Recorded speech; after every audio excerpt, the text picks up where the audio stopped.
Hey all, today's episode is a fascinating one. We bring back Dr. Barrie Tan, an extraordinary researcher, and we're going to be talking about a new compound discovered, essentially, GG. And it's in the mevalonate pathway, the cholesterol synthesis pathway, and it has huge implications for metabolic health, muscle health, and many other parts of our physiology. It also links into the K2 synthesis pathway, and it also is very much part of the challenge with certain drug classes that disrupt this mevalonate cholesterol pathway. So, quite technical in places, but I think Dr. Tan does a great job of bringing us through it. At the end of this podcast, I will have a special offer. This compound is now being produced by my buddy Warren in Extend Life, New Zealand. So I do have a discount code for it, and I'll just let people know that up front. And you'll see all the detail of that at the end of the podcast. So enjoy. Welcome to the Fat Emperor podcast. I'm your host, Ivor Cummins. Hey guys, we had a very popular podcast some time back with Dr. Barrie Tan, a lovely gentleman of extraordinary knowledge and research. And he did a PhD in New Zealand. He was a professor at the University of Massachusetts, I think. But today we're going to talk about GG. And it's a compound that could have great importance, an endogenous compound. And it follows on from Dr. Barrie's work on tocotrienols, which we talked about last time. So great to see you again, Dr. Tan. Thank you, Ivo. This is a pleasure. Thank you. And this is a pleasure to come back on. And I know your audience is far and wide. And hopefully this will be a stunning addition to what we already know about the unusual vitamin E tocotrienol we spoke about some time ago last year. Yeah, absolutely. And it's great to be back. And this compound I was not familiar with, and I'm still not really. I might get you to pronounce it. I know it's GG, but we'll get the correct pronunciation. GG is geranol. So it's actually two molecules of geranol together, geranol. And while we're at it, I might as well show the audience. This is a small segue. I know it's only a pictorial thing. This is what they call a ball model. This would be an example of the vitamin E tocotrienol. And this is the antioxidant, had the red one, has a ring system. And you see the tail here, from here onwards, all the way down here, that tail is part of GG, except people don't talk about them. So now, if you remove the ring here, this would be the structure of GG. So this is called a terpenoid. The tail is exactly like that on the tocotrienol. It does have an alcohol, but this alcohol here is not an antioxidant because it does not have a ring system. This molecule is one of the substance of life. Hopefully we can delve into this. I look very much forward to talk about this endogenous nutrient. Great stuff. And actually, while I'm thinking of it, Barry, we might do a quick recap on the tocotrienols because I was familiar before our podcast of vitamin E and it's very important, and the tocopherols, but maybe a little recap on the importance of the tocotrienol variant of vitamin E specifically, because that kind of led to the learnings around GG that we'll go through today. I worked on tocotrienol probably about 35 years ago. I first discovered it from palm. And then I discovered tocotrienol. By that time, everybody know about tocopherol. And then I discovered it from rice. In rice and palm, it contained 25 to 50% as tocopherol. And we found that with tocopherol, it antagonized the function of tocotrienol. So therefore, all these years of research that I have from palm and rice did not go further because it contained 25 to 50% tocopherol. It's part of the whole thing. So I couldn't do anything until about 3 years ago, I happened to be in South America. That for me is actually, I would say, a personal epiphany, a spiritual moment. Being a Chinese, you can see me. You would think that I would go to Asia. There are many things, proliferating things like that, but that's not where I went. I went to South America. I can't speak a word of Spanish. I went there to look for lutein. And unbeknown to me, I found a plant called Anato. This is a beautiful picture of Anato here. See that? And Mm. that's a color. And it was discovered by the French conquistador Francesco de Orellana, and hence the scientific name is Pixa orellana. 150 years ago in the Amazonia, the British also found this, and the British nicknamed it the lipstick plant because of the beautiful red color, like that. And it's definitely an Amazonia plant, because if you look carefully, this is a picture. If you look at the frog, there's a tree frog. The whole tree frog is about the size of a US penny. So it's very small, like that, just to let you know it's from Amazonia, where these tree frogs are found. It is a plant known to antiquity. This is a picture of my discovery. You can see a very young me, long time ago, and on a plant there. And the Inca Indian used this to color and decorate their position in life.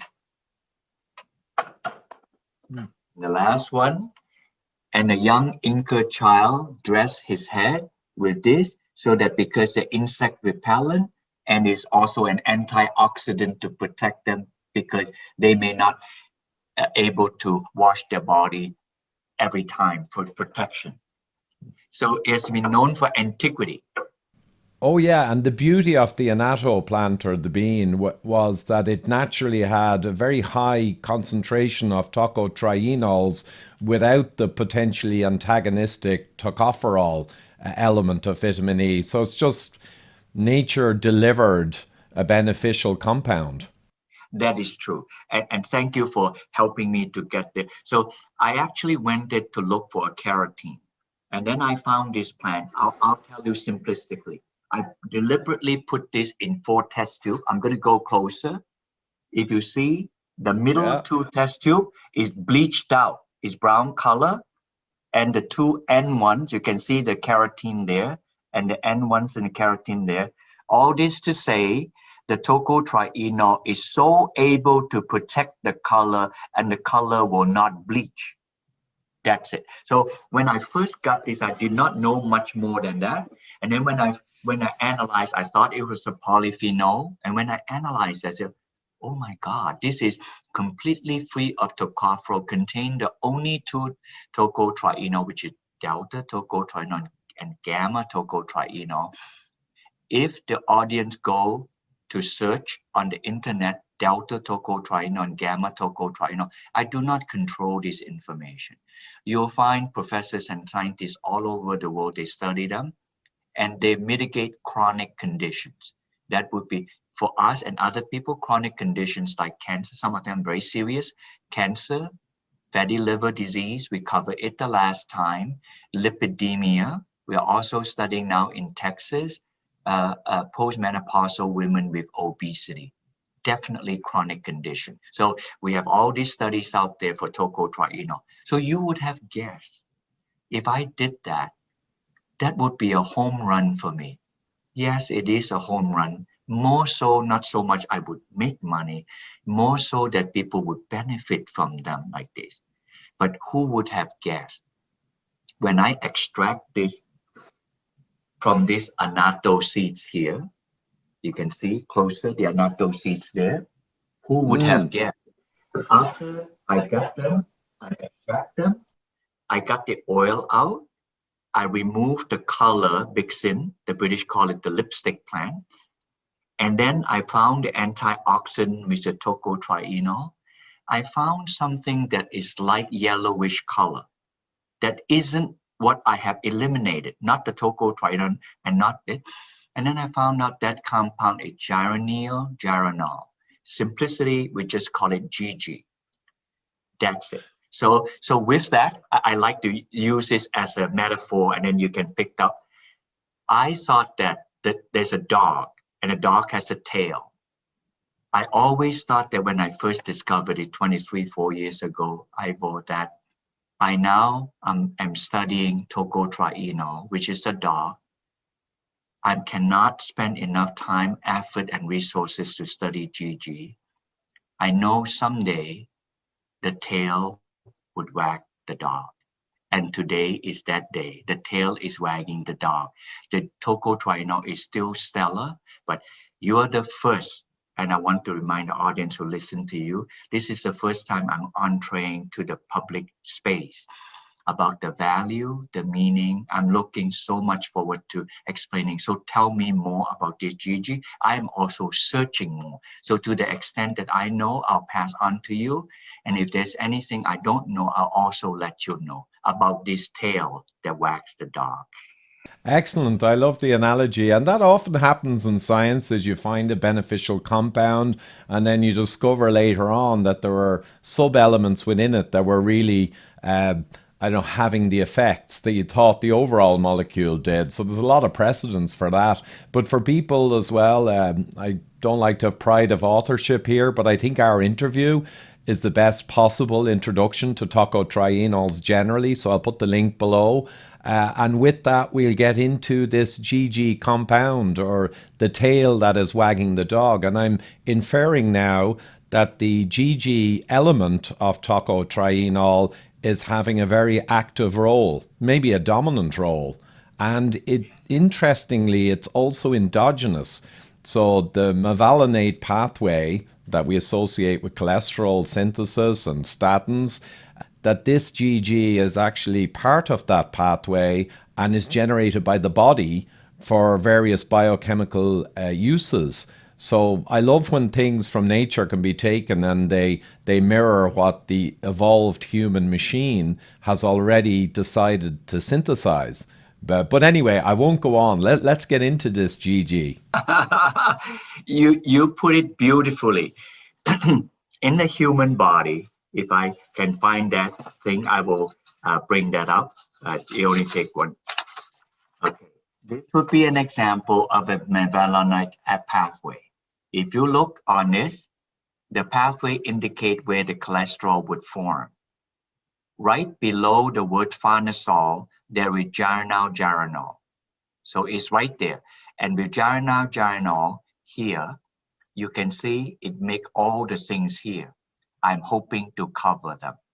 Now, And many viewers will, in my world, are somewhat statin skeptics, which I think is very fair, concerned around impacting this pathway, CoQ10 and, cholesterol synthesis. And, this is really interesting that GG, this new story emerging, is tied right into that whole nexus. oh, wow. I did not know that. Then let's address that face on. I make no assumption that the audience is in favor of statin for cholesterol reduction or not. I'm just bringing out the fact. And if I were to have high cholesterol, isn't this interesting? As we age, the endogenous nutrient in our body usually decrease, with only one exception. The endogenous nutrient is cholesterol. So therefore, even if we say yes or no to lowering cholesterol, we should grapple with the fact that with age, all the endogenous nutrient in our body drop. Actually, with except two, cholesterol and sugar. And it's obvious to our audience why these two. And I struggle with it myself too. Why do we have hyperglycemia and why do we have hypercholesterolemia? So now, let's take the statin thing, because the statin is probably one of the most well-studied. Now, on the GG thing is ironic, and life is never sometimes straightforward. But I try to encapsulate in a picturesque manner. If it weren't because of statin, people probably would not be studying the mevalonic acid pathway. And if people were not to study the mevalonic acid pathway, probably I would be ignorant of GG. But because people use statin, to inhibit the mevalonic acid pathway. Think of it as an isoprenoid pool. So when you add a statin here, earlier on here in the mevalonate, it stopped the reaction. So one step below, all the cholesterol drop, presumably desirable, but it stops there. And then further down is GG. People don't address that. It was only addressed because when people take statin, one step to lower cholesterol, they like that for the people who take statin. So I'm not pushing people to take statin. But then when people take statin, the first thing that they notice in our nutritional supplement industry was, hey, your CoQ10 dropped. That's not good for the heart. So they figured it out. So our industry then, if you take statin, you better supplement CoQ10. So some understanding was brought back. And then when people take statin, the cardiologist said, not the nutritional supplement, well, Mr. Jones, Mrs. Jones, I am bothered that you have muscle pain and back pain. See, that's not really a CoQ10 thing. So they have myopathy, myalgia. So that left a question mark. What is this that can help us understand if you take statin to lower cholesterol and then CoQ10 drop and then myopathy, which is protein synthesis, drop? Before I answer that question, Ivor, if your audience get this, you are the smartest people. In the last 5 years, scientists also found if they take statin, they could have osteopenia and osteoporosis. And also they could have arteriosclerosis and even kidney stone. If you combine them together, the calcium is not put where it should be in the bone, osteoporosis, and the calcium is put in soft tissue that we don't want, like the artery, like the kidney, like the biliary gallbladder. We don't want calcium there. That is the vitamin K2 part. So I am saying to your audience and to you, the reason for CoQ10 drop, the reason for myopathy, and the reason for calcium put in the wrong place, they are all because statin drug inhibit the synthesis of GG in the human body. If you got that, that is the best endogenous nutrient we could ever imagine. And that is encapsulated entirely in this chat. I hope that you can bring this to your audience. You can see there in the bottom, all of those I mentioned. And they all have to do with when we use statin to inhibit the mevalonic acid pathway to lower cholesterol, indiscriminately, I will use that word, indiscriminately statin also inhibit GG, and with the consequence of inhibiting GG, CoQ10 drop. Why? Because GG is required for the synthesis of CoQ10. And myopathy happen, skeletal muscle, because all skeletal muscle required GG for the synthesis of skeletal muscle. And calcium is put in the wrong place. Why? Because this is so, I love this when I discovered this about 2-3 years ago. GG is required for the synthesis of manoquinone 4. Would you believe that? without GG, we cannot have manoquinone 4. And I'm sure your audience knows about manoquinone 7 that the bug makes. Correct. All the manoquinone 4 to 13 long tail are made in the gut.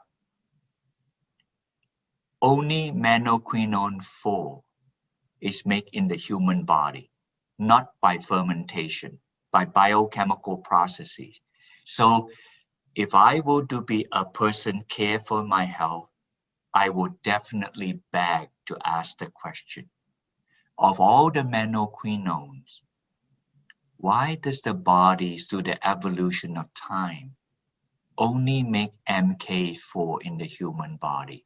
You should interview many other famous scientists. Why MK4 is made in the body, and why all the other MKs are only made in the gut, and most of them are not absorbed, because by the time you get to the colon, it's already past the small intestine window, so they're not absorbed. So in the colon, pardon me for saying that, is the making of poop.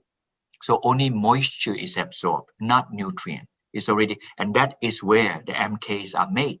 But then they're not absorbed mostly, so you have to supplement.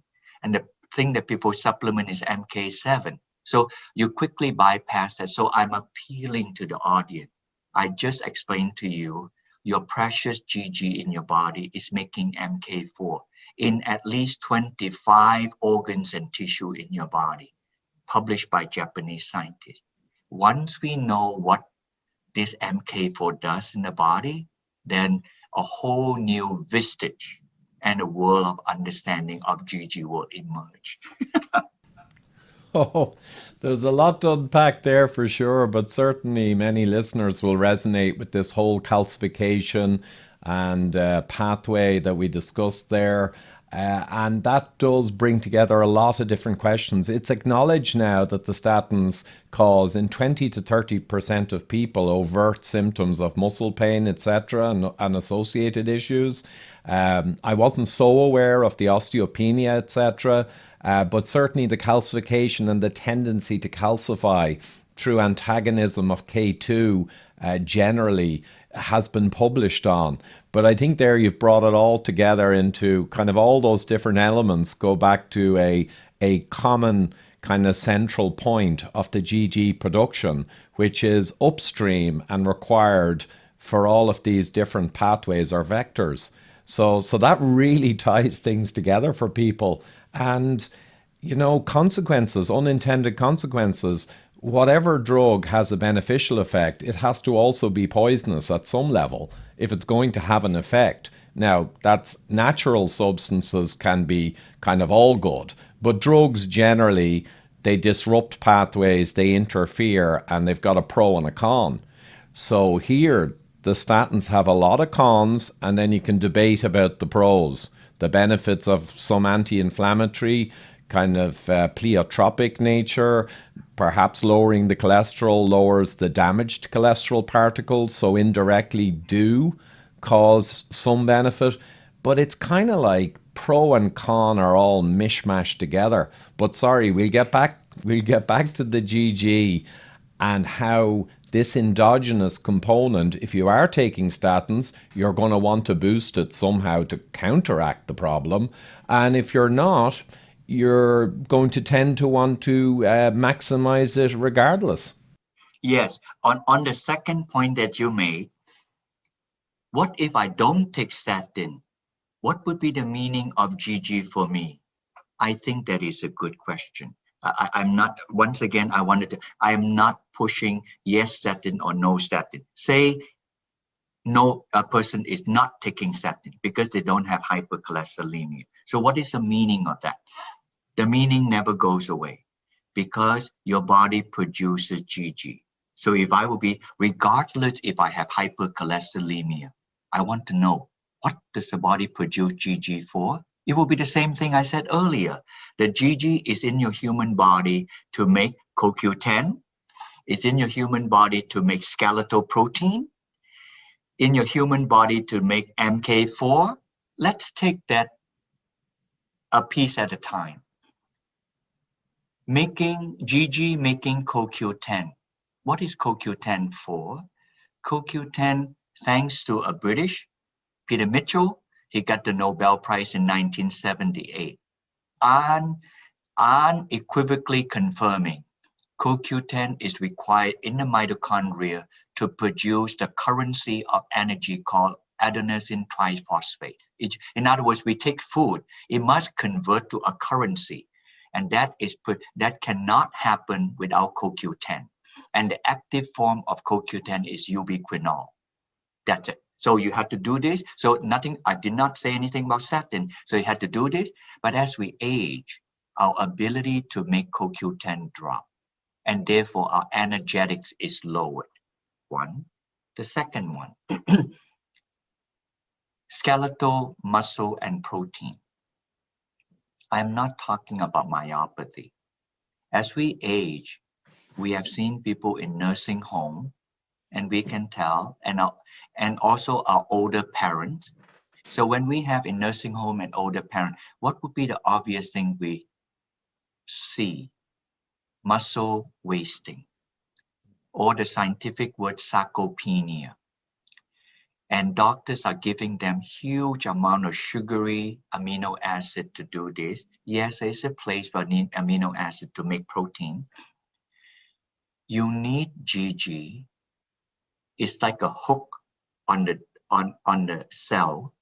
And as the cell make the protein, when it finish making the protein, the GG, which is a hook, unlatch, and the protein is delivered. It's a big molecule. Without GG, the protein is made in space and is in the space of the cell and is not able to deliver to the site. And with that, we have difficulty making proper protein as we age because we don't have enough GG. Thereby, we have muscle wasting and sarcopenia. Simplistically, we say that you're not exercising your muscle, therefore you don't have a muscle making. Correct also, when you stimulate physical movement, you continue to make more GG. So it's the second one.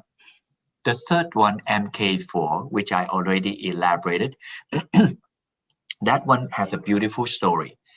All of us take vitamin K1 to green leafy vegetable. It's called phyloquinone. It has a ring and also a tail. They all look like this on this lipid material. And the ring is called a phyloquinone, and green leafy vegetable. You notice that when you take this phyloquinone, people worry, don't take too much vitamin K because you clot. And when you clot, you just clot to death. If people believe that in its entirety, just let me walk through this with you. If I were to be a vegetarian or a vegan to be extreme, I only eat vegetable, my whole body would clot to death because I'll be consuming way too much phyloquinone. That is not correct, Ivor. So what happened? Our body is more beautiful than we think. It have a homeostasis. So now I'm giving you the real thing. When you take lots and lots of vegetable, like the cow only eat grass, they would have clot to death. But the cow don't clot to death, They don't eat meat. So when we have this right in the intestine, the moment we have enough of the phyloquinone, vitamin K1, the clotting, when we need that, go into your body, into your system. Whatever we don't need, immediately we have scissors, enzyme, they cut it off. So you cut the tail off. And when you did, the tail of a vitamin K1 not absorbed, is passed out. Surprisingly, the ring of vitamin K1, it absorbed. When the ring absorbed, we call them vitamin K3. Normal folks don't call it, scientists call it. But so K1 is cropped off, K3 went in, just the ring. When it go in, I am so grateful. This is entirely explained by Japanese scientists in the last 10, 15 years. It's not a long time ago. If you hear it for the first time, it's okay. You hear it in your show. And so it's published like that. And you know what they did? The moment K3, which is the ring, went in, it looked in at least 25 places in your human body. It desperately looked for a GG molecule. It looked for the GG molecule to stitch onto the ring. I just explained simply to you, that's MK4. That's it. So in other words, our body learned through its evolution of time to preserve the ring K3, go in and make MK4. So it begs to ask the question, why does the human body singularly only make one manoquinone, and that manoquinone is MK4? I hope in the next 10, 20 years, while I have still passion in my life to study it. As I do this, I would love to deliver. Until then, I can say this. If we don't have enough GG as we age, it's not making MK4. Currently in Japan, there are 3 reasons why people take MK4. Some of them already as a drug. One, it helps to prevent arteriosclerosis in the artery, MK4. 2, it helped to reduce severe inflammation, and they study it with people with rheumatoid arthritis or rheumatoid or osteoarthritis. And the third one, it helped postmenopausal women not to have osteoporosis. Kind of sounding like MK7. It does a similar thing, except this is using your own body's ability to make MK4, and that is done through GG in your body. So if over time our drop in GG, it would also mean drop in MK4, as it's making muscle, as it's making CoQ10. Sorry, I took too long to explain that. No, I think that's perfect because I could follow it absolutely fine, which means most people can. But no, that's fascinating. So the GG, I love that whole answering some of these open questions on the K2 and even K1. So the K1, just to get this parsed out, the K1, when you take too much of it, the body is smart, of course. The enzymes clip the tail off K1 so you don't have too much K1 and too much tendency to clotting. And it's homeostasis and it just balances it. Absolutely makes sense. But then the tail chopped off, you still take the ring of K1 inside because that's essentially substrate combined with GG to make MK4, which has its own uses. And I wasn't aware at all of that. And just one clarification, without the K1 ring, presumably your body can still make MK4 through other mechanisms. Like it doesn't need the K1 ring substrate, absolutely. It just can avail of it. Okay. You use a beautiful phrase. I was trying to avoid because I did not know if the audience would know. Yes, vitamin K1, the ring become a substrate to making MK4. Then your follow-up question would be that, do we need the ring? Into this question, yes. I don't know why certain rings in the body can make, such as CoQ10 has a ring also. It make the ring and the super long tail. CoQ10 is a very, very long one, longer than anything else that I know. And the whole body makes it. Shocking and surprising to me. But when it comes to the ring of vitamin MK4, which is also the ring for phylloquinone. That's why they are part of the vitamin K family of compound that you can only get from plant. So if we stop eating green leafy vegetable, then we would not have enough of the ring. The ring has to be gotten from outside. The body does not produce the ring for the vitamin K, which is why vitamin K is a vitamin. A body cannot make it. It had to be gotten from outside. But at the time when that was discovered, 2 scientists, a Danish gentleman and an American gentleman, got the Nobel Prize for their discovery in the 90s. I'm always fascinated why people get Nobel Prizes, just to have that on. So, but that's only for K1, so that it helps people to clot properly. When you have a tear in your artery, you want it to clot. You don't want to internally bleed to death. We want it to clot, Of course, the opposite can happen. If our blood gets too thick, you got to figure out a way to thin your blood, something like that. So this is always the balance. So the vitamin K provides the clotting factor. However, the menaquinone did not have the clotting factor. The MK4, I just use a simplistic explanation again. You use the vitamin K sets of compound, make a protein. I'll just use a scientific word you don't have to memorize. It's called glutarate carboxylation protein. They use glutamic acid, they carboxylize them, and with that, a protein is formed. And that is a very specific protein, and only the vitamin K family can do this. And when the vitamin K is K1, when that protein is made, it helps in the clotting. When that is MK4, which is another vitamin K, when that happens, that protein also forms. When that protein forms, it will be a chaperone. It holds the calcium and delivers the calcium to the bone, and hence it helps to prevent osteoporosis, particularly postmenopausal women. Then that protein is formed. It also not deposit in soft tissue, like the few that I mentioned to you in the gallbladder. Anybody who have gallstone, they would know what I mean. It's painful. Anybody who have kidney stone, they would know what I mean. It's not good. And anybody who have arteriosclerosis, the doctor will tell them, those are the places the calcium is put in the wrong place, and the vitamin K4 can assist in them. So that's I'm hoping the audience will get this. If you got this, you are a light year ahead of other people on understanding, and then you can pass the information to them.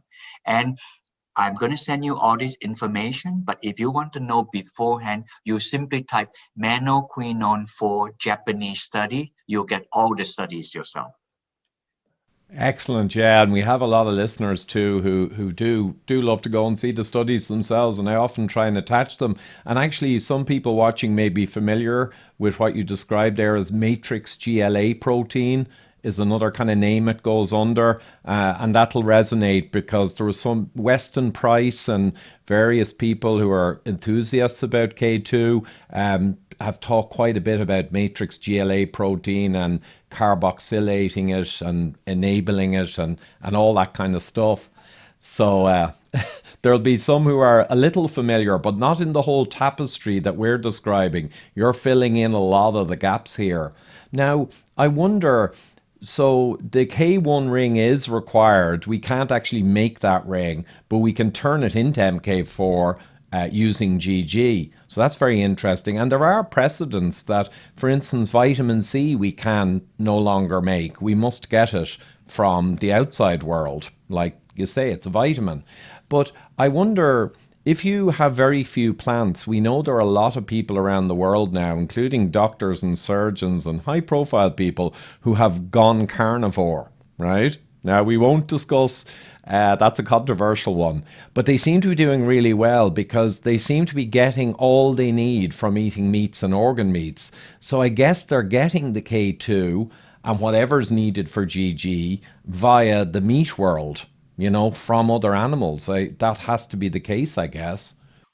That I have not thought of that. I had heard of the carnivore diet like that, and I understand that it's controversial. I'm more like an omnivore like that. I think the world have changed. We are not like the Neanderthal where we are just out there hunter gatherer. We're simply not able to live life. If I were to be the world's strongest man or doing some ninja this and that like that, then I'm physically active or I'm a super football player, but I'm simply not like that. So that would be, you need a lot of energy to help. But I tend, like you, we're sitting in front of a computer doing a lot of mental work. So it needs to be a balance. But for what it's worth, people who entirely go carnivorous diet or people who entirely vegan diet, they have their pros and cons. If you were to eat organ meat, you would tend to have more CoQ10 because CoQ10 are in the organ meat, dark meat to be specific. You'll probably get a lot of MK4. You would probably get a lot of heme because it will have a lot of iron to be bioavailable, or the plus.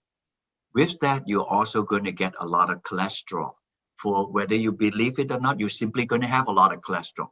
Besides, your human body, when you grow old, they produce extra amount of cholesterol. So it's something having to do with the liver, because most of the cholesterol is produced in the liver. So whether we accept it or not. Oh, I was just going to ask, yeah. Oh no, the whole cholesterol thing, yeah, we've been through for years, so I agree. There's no need to go too deep into that. But just in principle, I guess, if you have very little plant food, I guess you're getting the nutrients like MK4 directly from the animals who they themselves had it, or CoQ10. So it just shows the adaptability of humans that if you're mostly only getting in late autumn or winter in Northern Europe, mostly only getting meat, you're going to get what you need. And then if you have to depend more on vegetable foods, you've got the synthesis machinery to make what you need also. So it's adaptability, I guess. Yeah, it's adapted. Yeah, and actually, while you're on this, I think this is a perfect time for me to say this. Philosophically, I didn't say this at the beginning, but this is a very interesting concept. This molecule, which is GG, like that here, and we took some time to explain what we get from the plant and what we get from the animal, cholesterol, MK4 and K1 like this. In the history of GG, in the US, we are fixated with having muscle distress, and GG helps. And the muscle distress is right on our face because of the statin taking problem. In Japan, they are interested in GG, but they're interested in GG as a building block.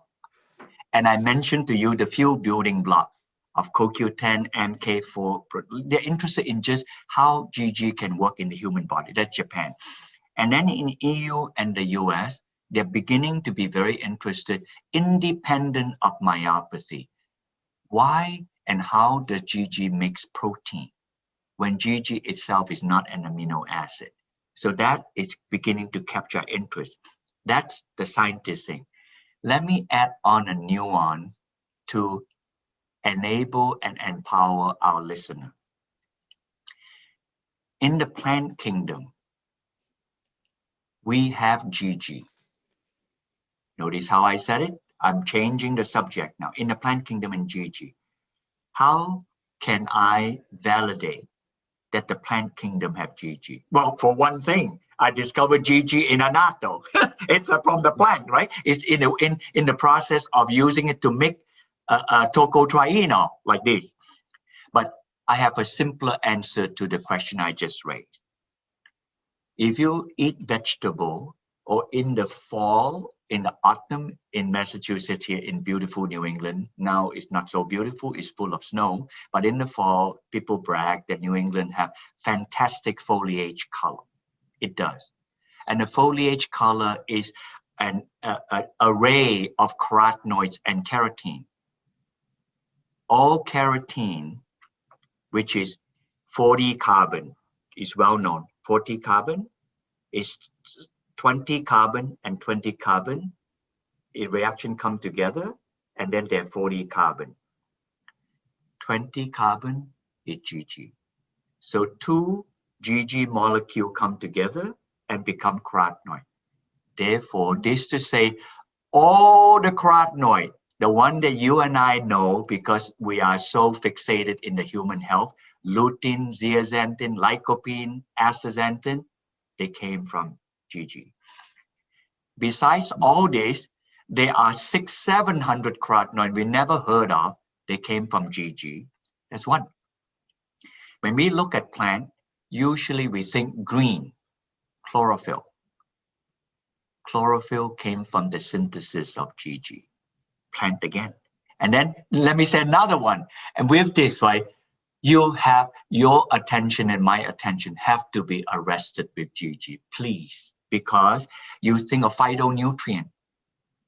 Almost all phytonutrient came from GG. So all this to say, in the plant kingdom and in the animal kingdom, GG is the last common step between the two in synthesis. And now, after all these decades, we now hear of this. I'm speaking of, if I had spoken this earlier, Ivor, I am creating a pent-up vacuum in an audience. Well, Dr. Tan say all this. There isn't any GG around.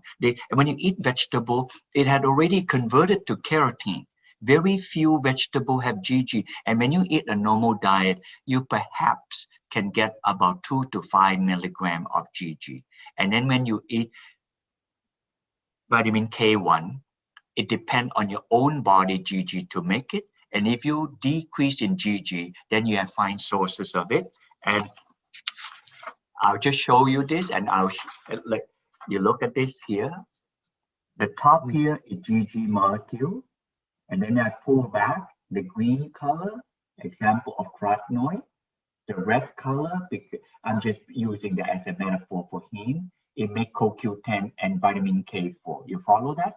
The molecule of GG is entirely embedded into the structure. When you have something like that, Ivor, you cannot wiggle out of it. It is part of the DNA and the structure. So if it's part of that, if you remove the GG, the plant cannot make it. In fact, there are companies who spray pesticide, they spray it, they stifle the ability of making GG, and then they exfoliate and defoliate the color, and the plant die. Doesn't that tell you something that GG is essential? And the Japanese are now studying it.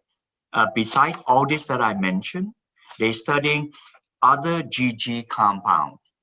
What do I mean by that? So then I'm not now talking about MK4, CoQ10, we already know this.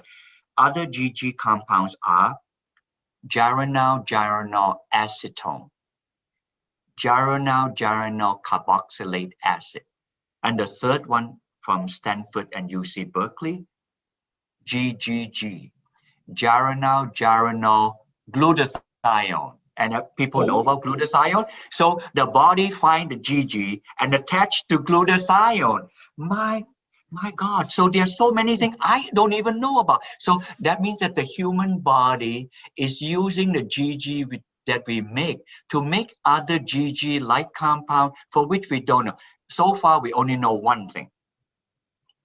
The GG carboxylic acid, if the body does not make it, the embryo will not get to full term. And when the baby is born, they do not live more than 2 months. That to say, Ivor, GG is required for growth and survival. We know so little about that.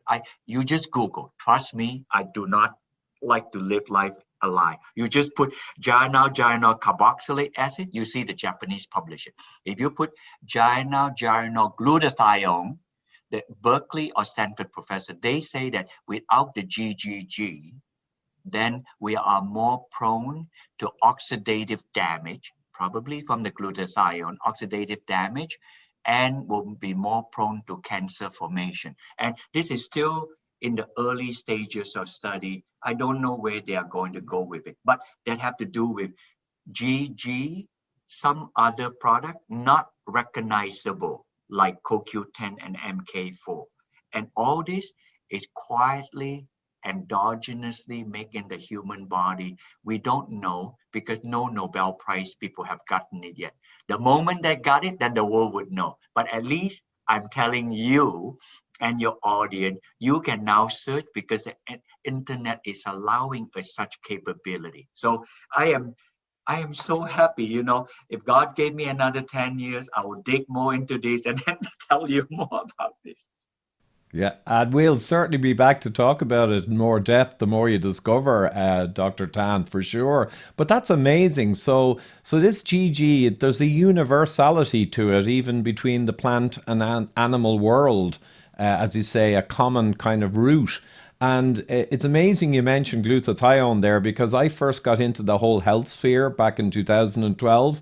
And the reason I got into it, one of the big reasons, was I had high gamma glutamyl transferase, GGT, which of course indicates a deficit in glutathione, which is the body's master antioxidant. And I remember making the point that your endogenous antioxidants and components are going to be more powerful than trying to take them in. But by all means, you can support them by taking in components. So I guess maximizing GG. Actually, that brings me to a question, because people always ask this. Okay, we know indirectly that by not taking drugs that are problematic, by living healthily and getting lots of nutrition, and by doing all of that, you're going to maximize your body's natural antioxidants and crucial components. Healthy lifestyle and diet, that's okay. But in terms of optimizing GG through external or exogenous assistance, I wonder, does the tocotrienols coming in with the GG in the tail, does that bring in GG in a sense? Or what are other ways to boost? Okay, an excellent question. Right now, we know that if you take tocotrienol, even though the whole molecule of GG is attached to the tocotrienol, it doesn't break that up. Unlike the vitamin K2 story, it doesn't break up and give you the GG. Instead, when you take tocotrienol, the body have ability to cut the tail piece by piece off like that, so that it would, that's the tocotrienol. But with the vitamin K is, so it's in I'm just using it, but don't take it wrong. In the vitamin K story, the GG adding on is an anabolism. It adds on. In the tocotrienol, it's catabolism. It cuts off. So I don't know why. Sometimes the body have wisdom. I'm just playing catch up to learn that. So that's that part. I do know that in right now we have done many at a cell line study, like on a petri dish, test tube study, and animal study. We are certainly able to confirm, as other institution and university have confirmed. We clearly address the one that is most obvious to us because of the huge number of people taking statin. Right now in the US, it's about 40 million. The American Diabetes Association asked diabetic, which is another 35 million people, to take statin. Like that. I'm not saying that our audience should be, they're pushing in that direction. And about 2 months ago, they studied statin in people who are 75 years and older. Why did they do the study? Because when they studied them in cholesterol reduction, these older age people were not part of the recruit because they fear they were too old. They were older and may have problem when they took the statin drug. Right now, the statin drug is established to lower cholesterol. So the VA hospital and Harvard University deliberately decided to study the elderly population. So it's a huge 10-year study published in Journal of the American Medical Association. Two findings. When they take statin, I know the audience may be against me on this, but I'm just telling you the finding. I'm not pushing anything. When they take the statin drug, they're 20% less in cardiovascular death of people who are beginning at 75 years old, and 25% of them have all-cause mortality, suggesting that statin have other pleiotropic property besides just cholesterol lowering. With that, I suspect the American Heart Association will probably suggest that elderly folks to take it. All this to say is moving in a direction that probably statin in the US, because it's already so inexpensive, will become the most popular drug taken.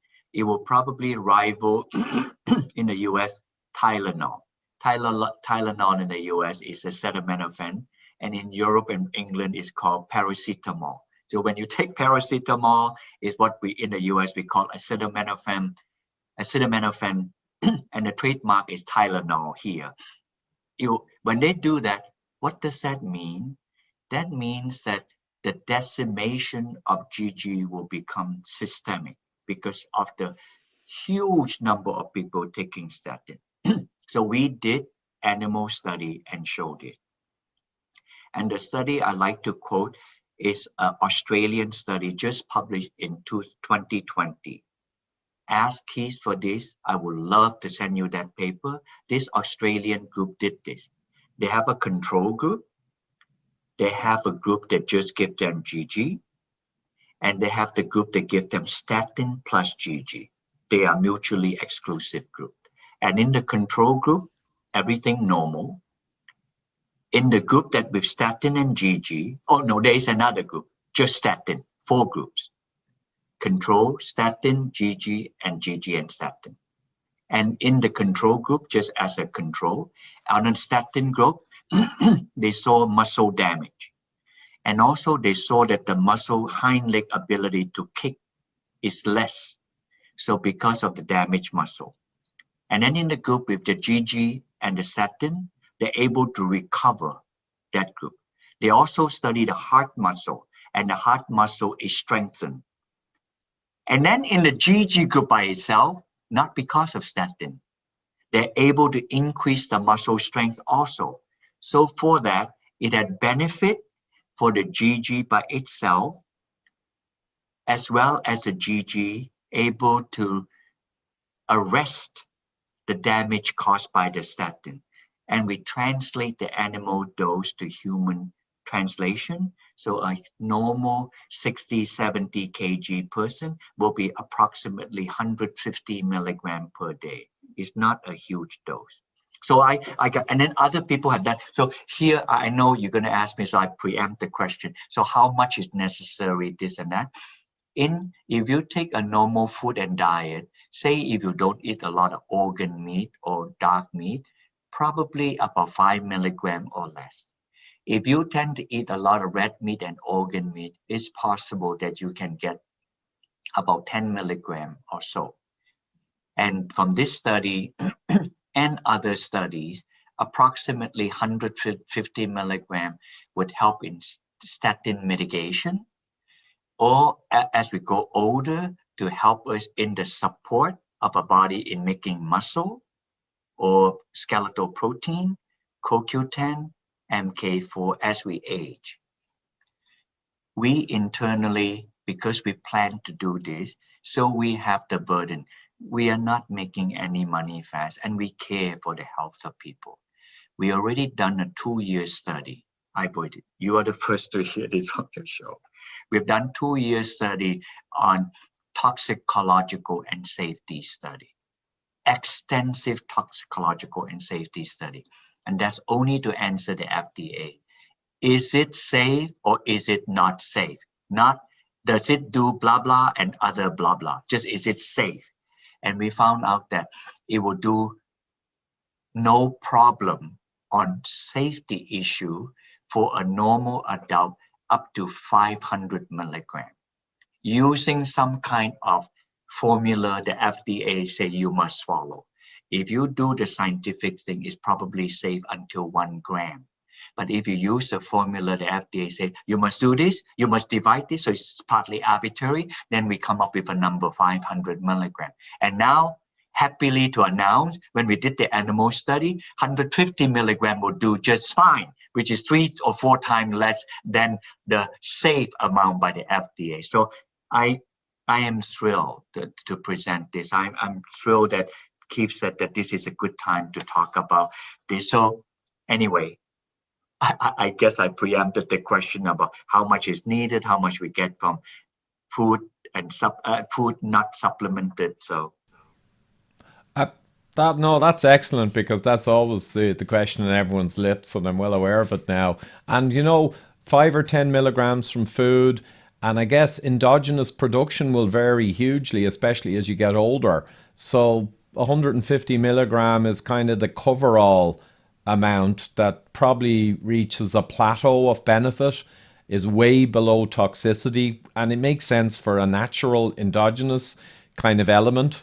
It's like with vitamin D. They say, oh, don't take more than 4,000 IUs a day. But we make around 20,000 IUs in the sun in half an hour in a bathing suit at noon.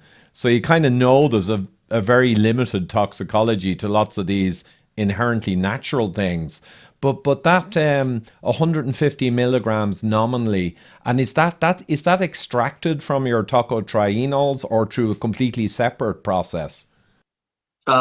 Similar process. As I said in the beginning, after I got this seed here, which is hard to see from the thing here, the seed here, I remove all the oil, remove the color, and then I extracted the tocotrienol. Then I have this thing kind of like corn oil color, a little bit brownish, not exactly as dark as olive oil. I could not remove it. I didn't know what it was. So when I did, so we did chemical analysis, and when we did, we found out that is this molecule GG. This is 20 something years ago. At the time, I have very few things to hold on to. I don't know what it is. And I said, well, let's keep it around. And I must say, sadly, and at least responsibly, but sadly, most of those earlier days, I throw all of this away because I didn't know what to do with it. And then in the last 10 years, so therefore, the audience should know, I did not keep this aside and cash it. I just do it because I didn't know what to do. And then in the last 10 years, we aggressively did study on it. We purified them. Our GG typically now is 75%. So how do we process it? I believed I should owe to the audience to do this. We never use chemical processes. We never use synthetic solvent, synthetic chemical. We use an entirely physical process. By evaporation, by distillation, physical, entirely physical. So I did this through the encouragement of my wife, which I'm grateful like that. But it took me 5 years longer, just because she asked me, she said, Barrie, you are privileged given by God to allow you to discover this from Anato. And now you quickly use chemical harsh method to get what you want. How about figuring out a way to do this that's not harsh, that's not chemical, and not use all this horrible chemical to do it? So I just said, and then it just stopped me on my tracks. I said to my wife, Elizabeth, I said, I got to think about how to do this. So over the years, I figured out that I can do it by distillation, evaporation. So therefore today, both the GG and the tocotrienol is a fine dance how I do this, to do it surgically, to physically separate them to entirely physical method. So if you were to get this material from us, I think Keith calls it GG Gold. And then the tocotrienol Delta Gold. You can, then it originated from us. We call it gold because we produce it in a pristine manner. I owe it to the public to return to them. So it never touched, when it got sent to us, we never touch anything with chemical in it. We only use rice bran oil, which is a beautiful oil, sometimes olive oil, just to use it for the evaporation as a lubricant to encourage it. So there may be traces of rice bran oil, but beyond that, no other chemicals do we use. So I'm exceedingly happy about them like that. And I personally take the GG. I take the GG, and this is not pushing anything, I'm just explaining to you. I take the tocotrienol about 300 milligram a day. Why do I take 300 milligram a day? If it's for antioxidant protection, I'll take probably half of that 150 milligram. I take 300 because I have genetic hypercholesterolemia. So I take that to prevent my LDL cholesterol from not getting oxidized LDL cholesterol. So that's the tocotrienol side. On the GG side, I'm in my 60s. I can do with some help in leveling my CoQ10, my MK4, and as I go older, I notice that my muscle tone is not the same as when I was younger. So I take the GG of 125 milligram, like that.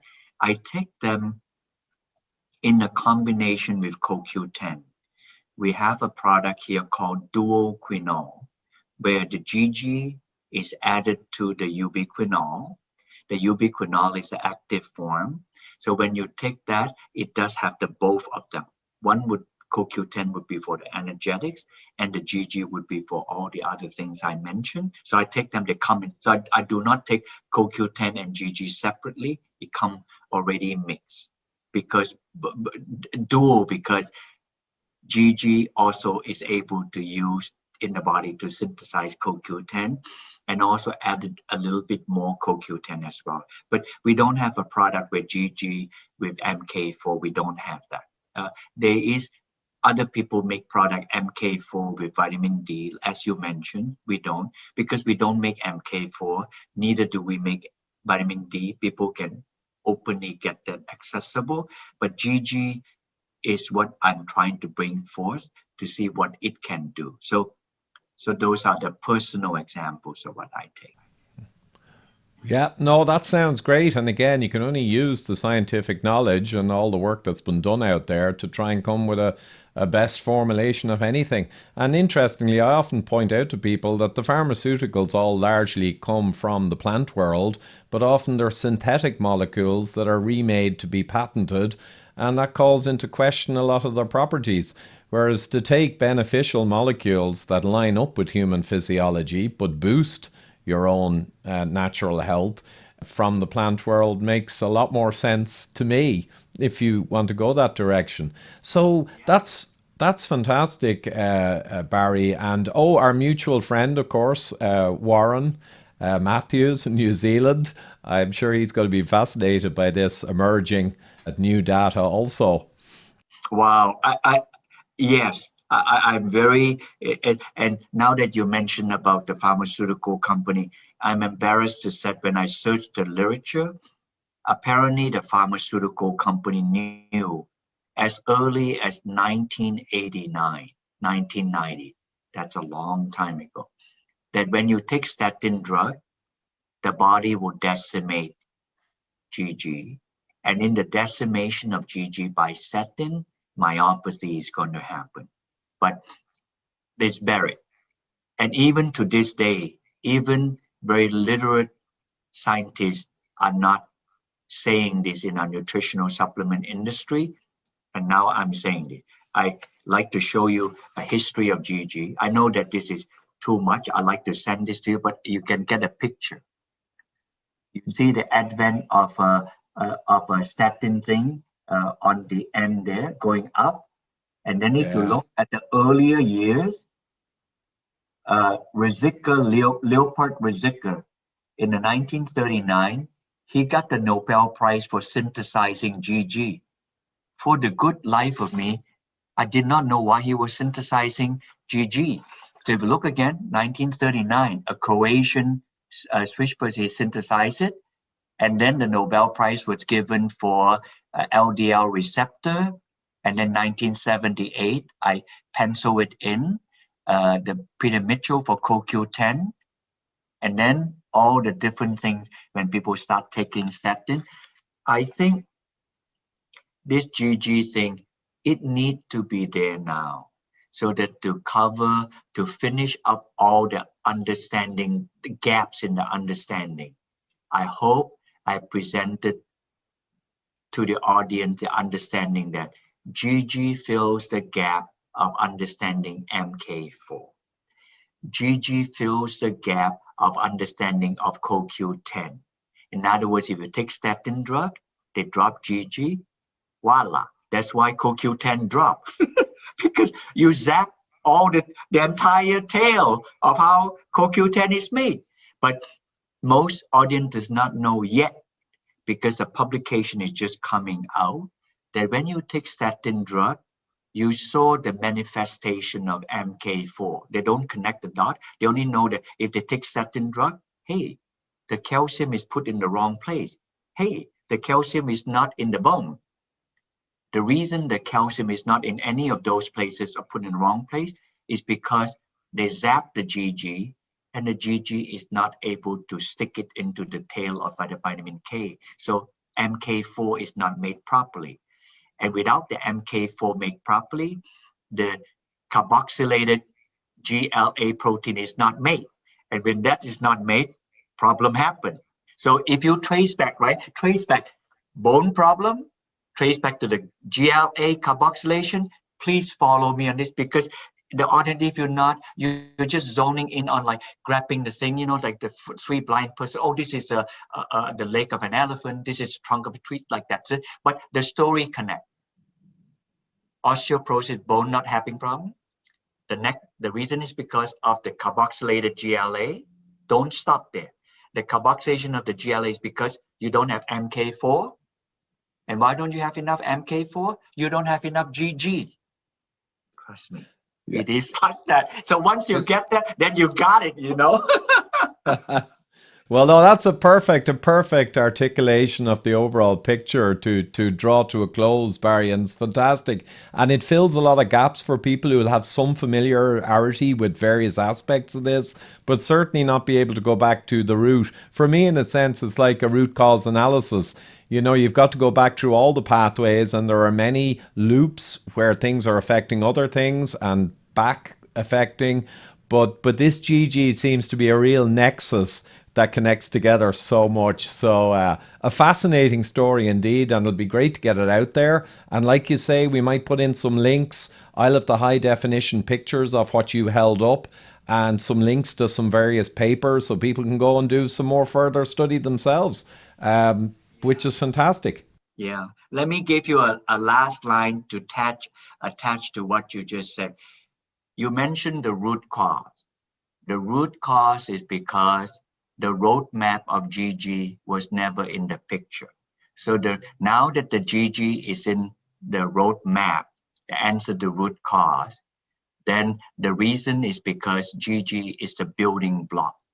So now when we understand that GG is a building block, we go back to the very beginning of our interview. They say that, not surprisingly, whereas tocotrienol is an excellent molecule to protect, antioxidant protection, it is the dog. And finally, we have the opportunity now to explain the tail, which is the GG, is now wagging the dog. So thank you so much for allowing me to do this. Hopefully, when you post this, if your audience have questions, you can go to barrietan.com. Right now, I don't have a book on GG written. I only have the book on vitamin E, which your folks have. You can download this.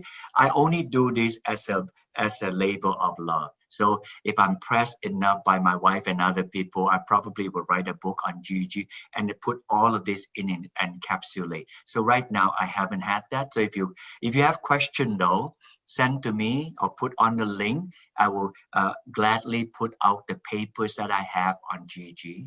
So I thank you to you for allowing me the time to do this. I'm grateful, and also to allow your audience to expose to this.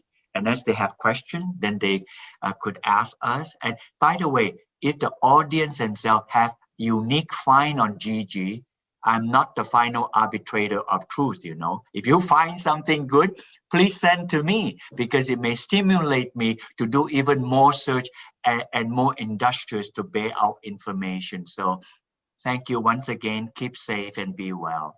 Thanks so much, Dr. Tan, Barry, and your last words there, spoken as a true scientist, always open to emerging data, new data, and that's the way we all need to be. So I'll put those links there and people can send their questions on, like you say. All the resources will be there, and it's an absolutely fascinating story. So hugely grateful that you took the time today to share it with me and with everyone out there. Thank you. Thank you. Have a good day. Blessing. Hey all, hope you enjoyed that conversation with Dr. Barrie Tan. I think he's an absolute treasure. And the whole topic of this fascinating compound, GG. And I connected with my buddy Warren Matthews, the founder of Extend Life New Zealand. He had come over to Ireland to visit with me, several days meetings. We talked around many different potential products, technologies and nutraceutical. And then I flew over to New Zealand, 36 hours, 3 flights, in order to see and check out his plant and his manufacturing system. Now, I've spent many years working in FDA regulated medical device, high volume manufacture, so let's just say I know my stuff. Anyway, Warren checked out and has an excellent system, top quality raw materials and manufacturing setup, quality control, And I realized then, okay, I can work with Warren to help develop the best nutraceuticals out there. After talking to Barrie, I was pretty excited myself, so I got on to Warren, told him all about it, and Warren actually followed up with Barrie shortly afterwards, set up his manufacturing system to take the GG material, highest quality, directly from Barrie's organisation, and make it into the perfect nutraceutical to take advantage of all the benefits we discussed during our interview. And I'm happy to say that the product is now launched as of yesterday and is available. And I can offer a discount on it with the code IVERGG15. So again, it's completely up to people whether they want to take advantage. I do need to keep the train on the track though, and keep some income coming in from various sources to keep doing all my research and all the products I release. But you can go ahead and, if you wish, try out this new product. IVERGG15 is the code for a 15% discount. Also, in the description box below, I have a link to an overview paper produced by Dr. Tan and his team. And I also have a link which goes to the approximately 90 published papers which he references in that summary document. So again, this is something that may be very useful, particularly for people who are on the statin class of drugs, to kind of mitigate their negative effects. So people who do want to continue taking them for heart disease prevention, but are worried about the negative effects, this could be really, really useful. And of course, for people who simply want to boost their GG regardless, even if they're not on medications. But again, entirely up to you. There's a 15% discount here should you wish to try. And again, it helps me to keep my train on the track and keep all the material flowing out there for all of you, countering the somewhat more corporate style of science, which we've seen become dominant over the past decades. So thank you again for all your support, and see you next time.